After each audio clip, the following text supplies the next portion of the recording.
হ্যাঁ বন্ধুরা, কেমন আছেন? আশা করি ভালো আছেন। আজকে আমি যাচ্ছি বরফের মাঝ দিয়ে, চারিপাশে বরফ, ডানে বাঁয়ে, সামনে পেছনে।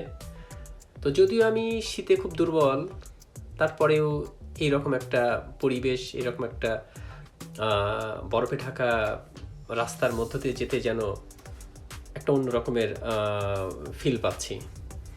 তো একদমই মেঘলা আকাশ, দু এক সময় সূর্যের উঁকি লক্ষ্য করা যায়। এখন হয়তো -4-5, গত রাতে প্রচণ্ড বরফ পড়েছে। তো এই জন্যে যাচ্ছে একটা দূরে, তো দূরের একটা জায়গাতে। তো সাথে বন্ধু যারা আছেন, ভাবছি তাদের সাথে একটু এনজয় করি, তাদের সাথেই চলি এই রাস্তাটা। তো আজকে আমি বেশ আনন্দ করতে বের হয়েছি, এবং বরফের ভেতরে যাওয়া, ছুঁয়ে দেখা, এর সাথে মজা করা এবং এই কেমন একটা অনুভূতি সেটা সম্পূর্ণ বোঝার জন্য আজকে আমার চেষ্টা।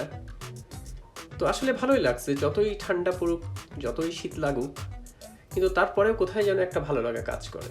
সেই জন্য বরফের সাথে খেলতেও যেন ভালো লাগছে।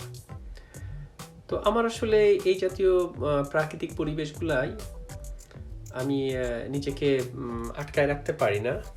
আমি একা না, অনেকেই। তো বরফটা এত কাছাকাছি পেয়েও যেন মনে হচ্ছে যে শীতকে উড়িয়ে দিয়ে বরফের সাথে একটু মজায় মেতে থাকি। সাথেই থাকুন।